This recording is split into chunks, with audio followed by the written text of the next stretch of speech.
Hello, everybody. I'm Kate Johnson with The Art of Cheese. We're a little cheese making school located on my dairy goat farm in Longmont, Colorado.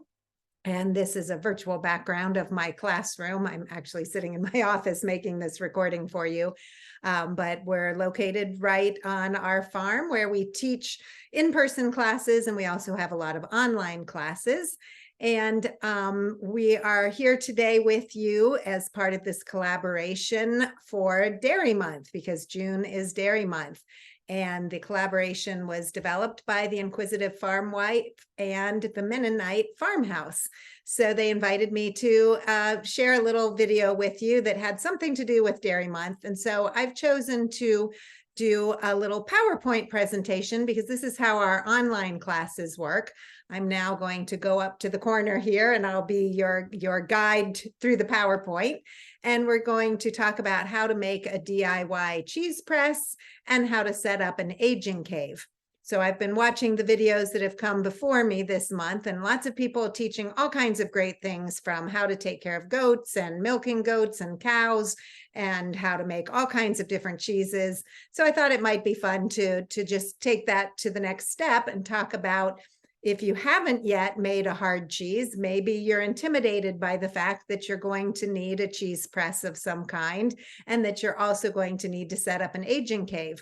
And so for some people, that's a little bit of a daunting task. I know it was for me when I first started making cheese. I made a lot of chev and a lot of mozzarella. And then I was a little intimidated by having to go the next step to make a press and set up a cave. So I just thought I'd share a few little tips with you today. So when do you need a cheese press? Well, you'll need a cheese press anytime you're going to make a semi-hard to hard wheel of cheese.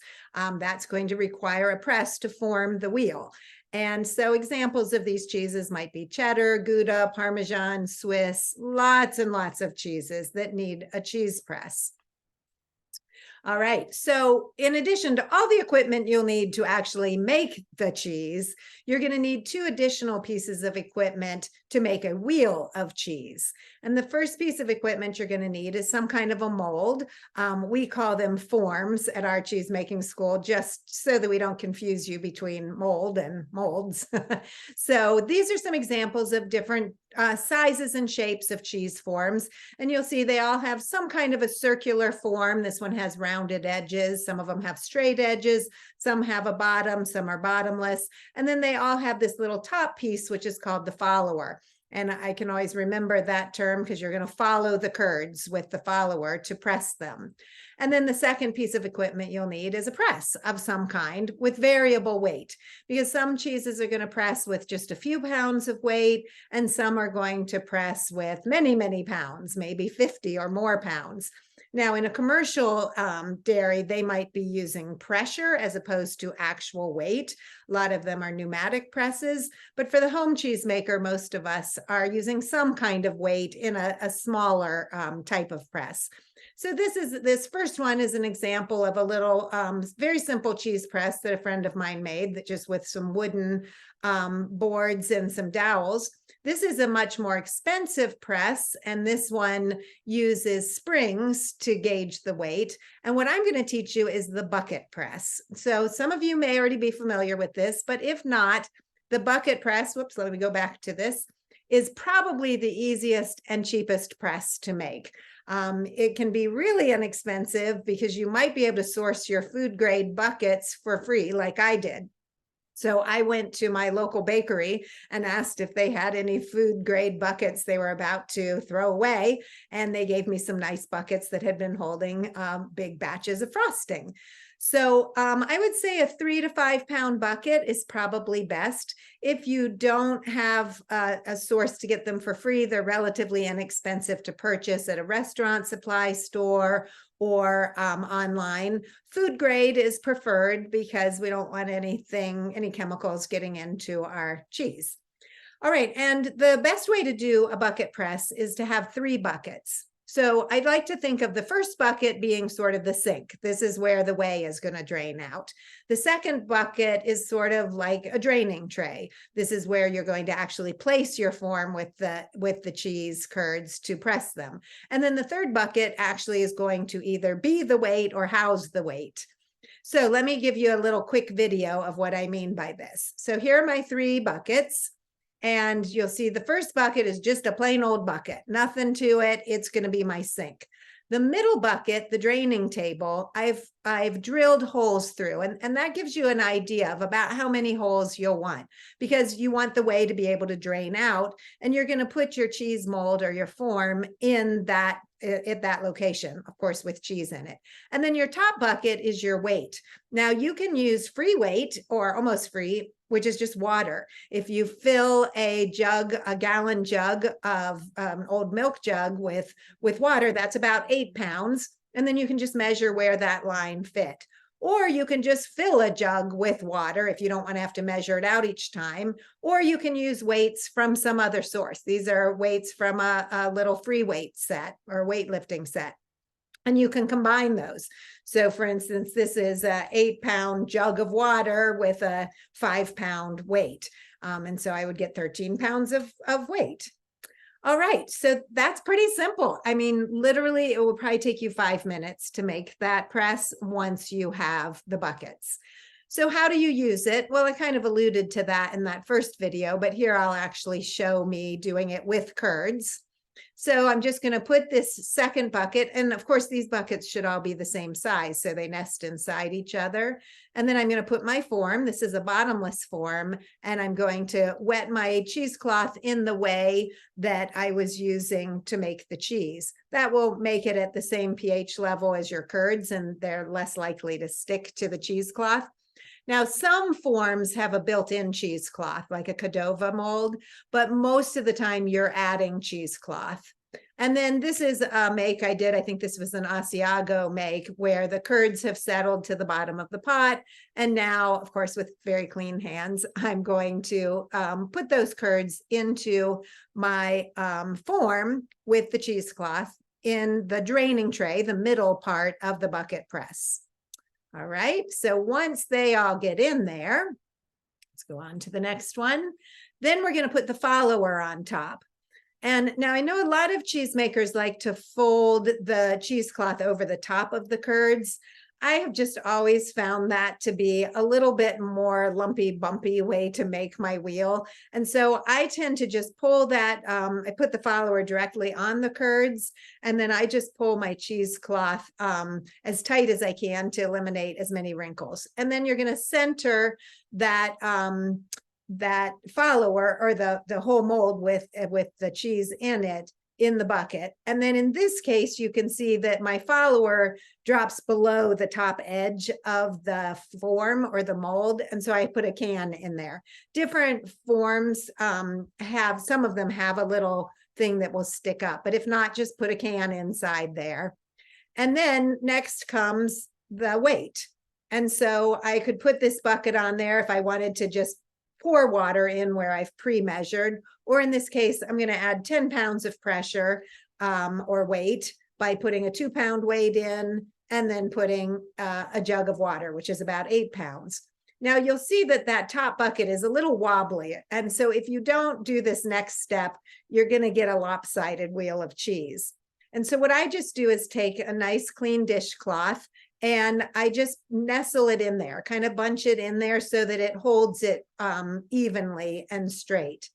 Now, the great thing about the bucket press, as opposed to some very expensive presses that I own, ones with springs or with screws, the problem with some of those presses is that as the cheese presses down and the whey is leaving the curd and the curds are compressing, you have to keep resetting the weight, because as the wheel gets smaller, they're not necessarily following the cheese, especially those ones that have a lock to lock the pressure or the screw. You have to keep readjusting it. The beauty of the bucket press is it follows the curds, meaning as those curds are pressing down and getting smaller, the bucket's just following right along with it. So you never have to reset your weight. Now you will want to flip the cheese a few times. And so I'm going to just show you that here, where I'm going to take that whole wheel of cheese out. Maybe I've pressed it for about an hour at that initial weight. And if it's a cheese that has a heavy weight of 25 or 30 pounds, you always want to start with a lower weight and then add gradually, and that'll help eliminate some of your mechanical holes in your cheese. But you can see here that anything that the cheesecloth was touching closed up, but the top didn't close up because I didn't put the cheesecloth. But I'm going to flip the cheese, so that top is now going to become the bottom, and it will knit up quite nicely in this next press. So usually I flip the cheese at least once or twice. That gives me a chance to check to make sure I have adequate weight and that it's closing the rind. And if I need more weight than the recipe called for some reason, I can add a little bit more weight. Basically, you're just going to put everything back together the way you did the first time and put your weight back on. And if needed, you're going to add a little bit more weight this next time. And then you're going to leave it in the bucket press for as long as your recipe says to. So it's a pretty handy dandy little press. And honestly, I think I had spent almost $200 on a cheese press before I learned that I could make a bucket press. And I felt a little silly. I thought, really, this would have been a perfectly adequate press. As long as you've got enough weight. Now, sometimes it's hard to get enough water. This particular bucket's only big enough to hold maybe 20 pounds of water. But if you have a good weight set, I can easily stack 50, 75 pounds of weight in this, and it'll press quite nicely. And then, like I said, just making sure that you keep a little something wedged in there so that you don't get lopsided cheese. And that's it. That is the bucket press. Now, once you've pressed your wheel of cheese, now it's going to be time to age it in most cases. There are a few cheeses that might be pressed but not aged, like maybe queso fresco or a very young cheddar. But when it comes to aging cheeses, you need something that's got the right conditions.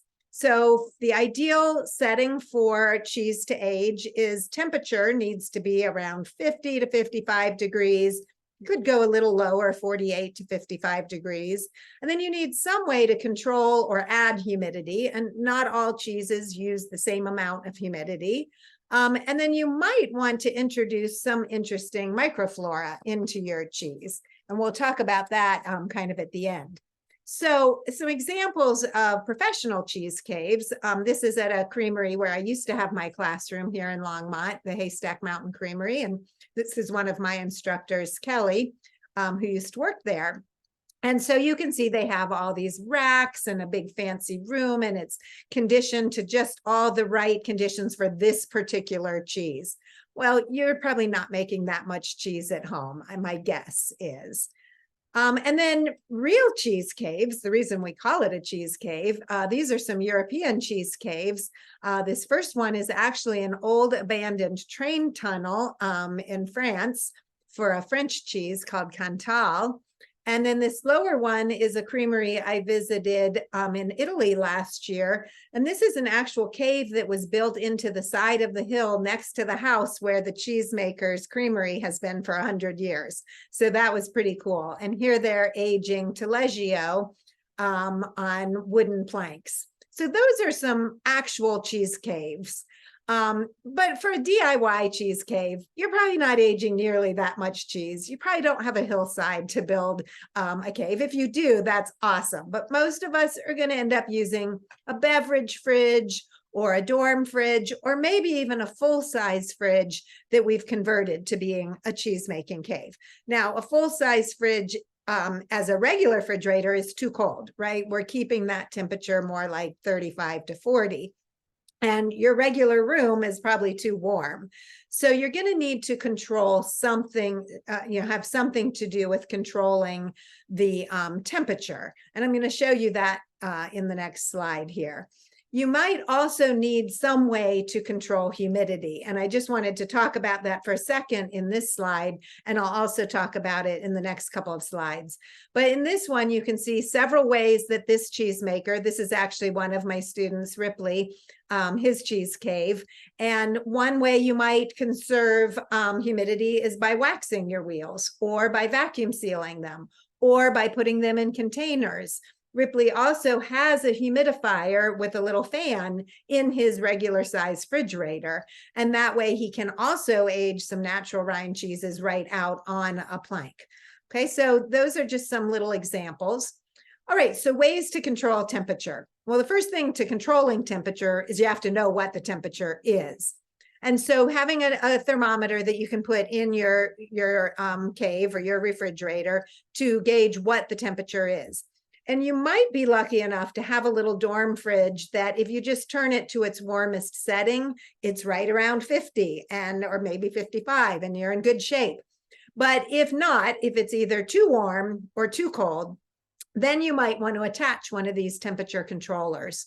So these are pretty inexpensive. I think you can get them off of Amazon or somewhere on the internet for maybe $50. And there's different ones. You can get fancier ones with alarms and all of that. But basically the way it works, it has this temperature probe on a long wire, and you're going to put that inside the refrigerator. And then you're going to plug the refrigerator itself, your aging cave, into the controller, and then you plug the controller into the wall. And then you're going to have some kind of a dial or maybe digital setting that you actually get to set the temperature. So I have my caves set at 52 degrees. And what that means is it's going to cycle my refrigerator on and off as it's at plus or minus 50, a couple of degrees from 52 degrees. So when it drops, when it gets as cold as 50, it's going to turn it off. And then when it gets up to maybe 54, it's going to turn it on. And so I'm holding my temperature within about a 4-degree range with that controller. All right, so that's a way to control your temperature. Then ways to control humidity. Again, you're going to need to know what your humidity level is, and you can buy a really inexpensive little humidistat.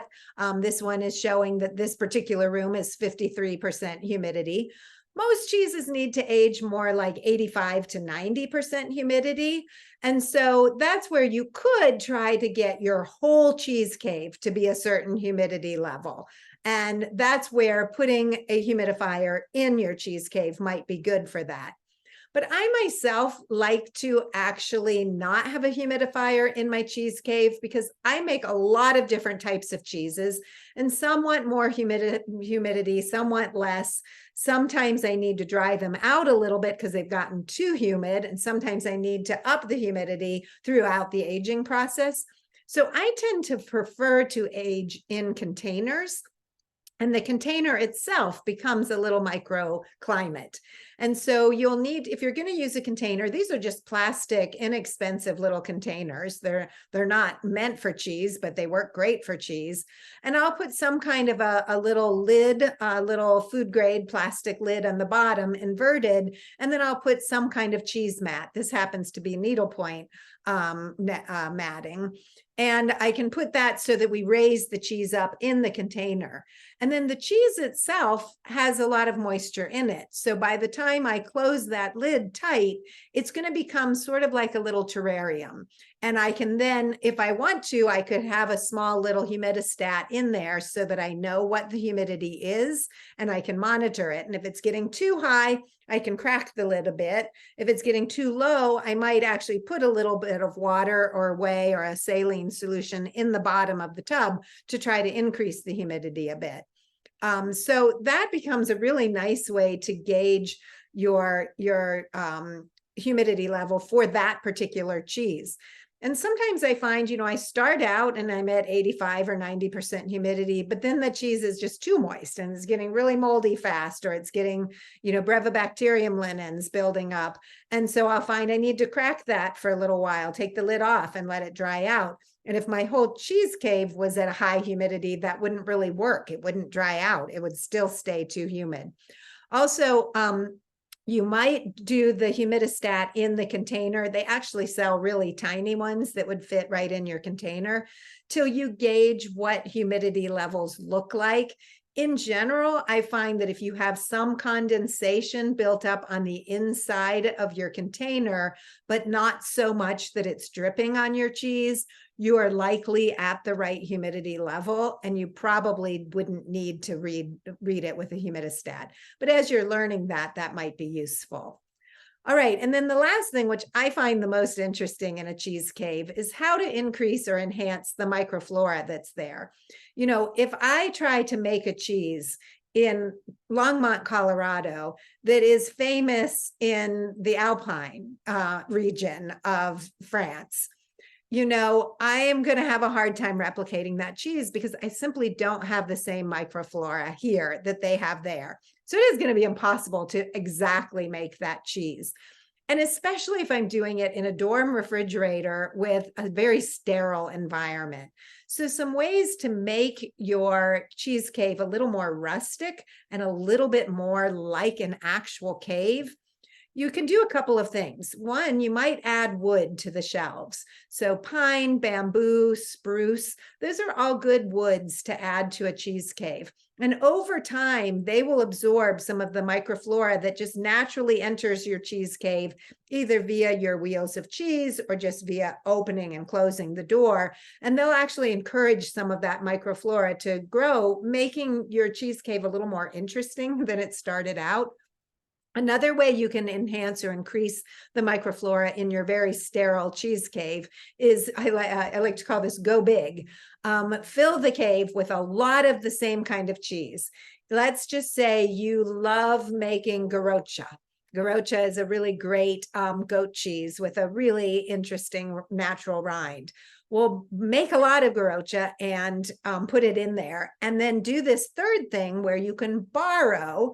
And what I mean by that is go buy a really beautiful wheel of garrocha that was made in the place where garrocha is made, and then cut off some of that rind and actually put it in your either aging cave or right in the container with the cheese you're trying to age in that way. And you'll actually get to steal or borrow some of the microflora from that. So these are my little tips for you. We have some online classes that go into a lot more detail about these two topics, but that's my quickie for the purposes of June Dairy Month. So if you're new to making homemade aged cheeses, here's just a pretty photo of some different ones that you can make. Now, one of these is not aged. It's actually just a wheel of Chev, but the rest of these have been aged in different ways with different methods. We've got some bloomy rind here. We've got a really old natural rind. We've got some waxed wheels. We've got something that looks a little bit like it had some washing done to it. So lots of things you can do once you have a cheese press and you have a cheese cave. All right, and just as a fun, that's really the end of my teaching. Just as a little info commercial, I guess, if you want to learn more about making cheese, you can visit our website at theartofcheese.com. And we do teach, we have over 70 on-demand online classes. We have a cheese making certification too. And then just a little quick farm tour in case you're ever in Colorado and want to come visit. This is our little farm, and our classroom is located right on the farm. We converted a garage to a really cute little classroom space, and we teach classes with about 8 or 10 people at a time. And we have lots of little hands-on activities and little breakout tables. And then because we have the goats right on the farm, everybody gets to come down and see the goats. Now, of course, I make a lot of goat cheese because I have goats, but we teach all types of cheeses from all types of milks. Even if you just have a grocery store, you can still learn to make cheese with us. We do raise Nubian goats though, and Nubian goats are particularly great for cheese making because they have a very mild, sweet tasting milk that's high in butter fat. I also think they're the prettiest goats out there with the long ears, but I know every goat owner thinks their goats are the prettiest. And this is our little guard llama, Seeger. And we're on a little 5-acre property with a horse and a donkey too, overlooking the foothills of the Rocky Mountains. So if you're ever in Longmont, come visit us or visit us online. And I'll stop the share here to say my final goodbye and just to thank the Mennonite Farmhouse and the Inquisitive Farm Wife for putting this collaboration together. And I hope you enjoyed this class and make some hard cheeses now. All right, everybody. Bye-bye.